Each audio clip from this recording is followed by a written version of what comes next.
تبارك الذي بيده الملك وهو على كل شيء قدير الذي خلق الموت والحياة ليبلوكم أيكم أحسن عملا وهو العزيز الغفور الذي خلق 7 سماوات في خلق الرحمن من تفاوت فارجع البصر هل ترى من فطور ثم ارجع البصر كرتين ينقلب إليك البصر خاسئا وهو حسير ولقد زينا السماء الدنيا بمصابيح وجعلناها رجوما للشياطين وأعتدنا لهم عذاب السعير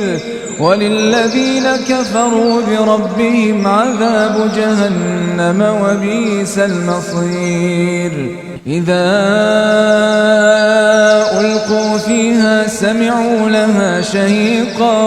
وهي تفور تكاد تميز من الغيظ كلما ألقي فيها فوج سألهم خزنتها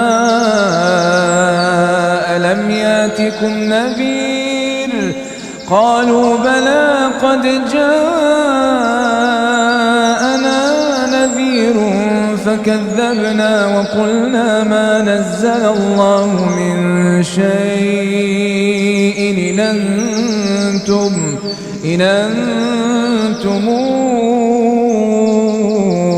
إلا في ضلال كبير وقالوا لو كنا نسمع أو نعقل ما كنا في أصحاب السعير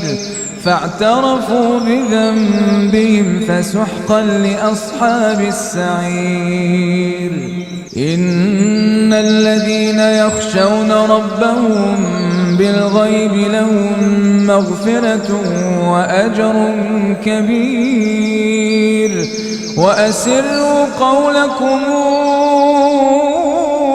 أو اجهروا به إنه عليم بذات الصدور ألا يعلم